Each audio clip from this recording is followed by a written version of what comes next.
Bring it back to the U.S. very quickly. Obviously, consumers could suffer. That would be politically, I guess, inconvenient for President Trump ahead of midterm elections in November. But you make a very good point in terms of impact on corporates.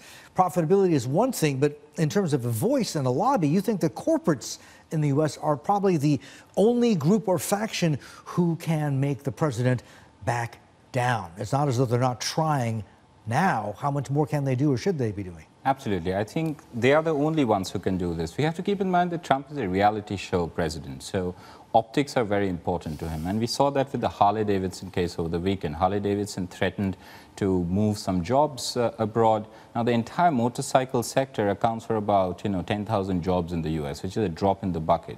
But it really upset Trump. First, he threatened them, then he begged them, and then he threatened them again.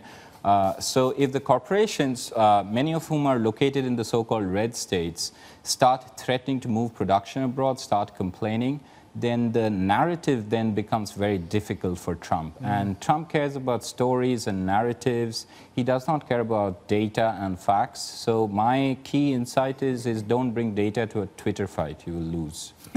Like it a lot, Sri. Very good way of putting it. Pushan, if the worst comes to the worst and these trade skirmishes do become a full-blown trade war, who is most likely to survive it? Because my money's on China, because they can fall back on all these alternative economic platforms that they are building out already, like Belt and Road, and of course they can fall back on emerging market demand.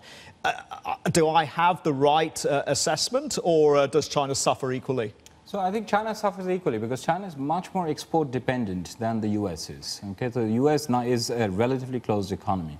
So essentially in these trade wars, what happens is how much are you exposed to global trade?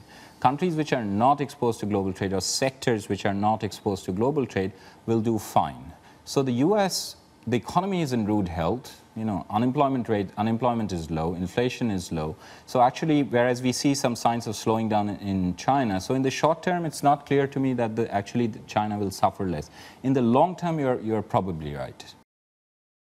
Still watching? Perfect. Click here to watch another great video from CNBC International. Oh, and don't forget to subscribe. Thanks for watching.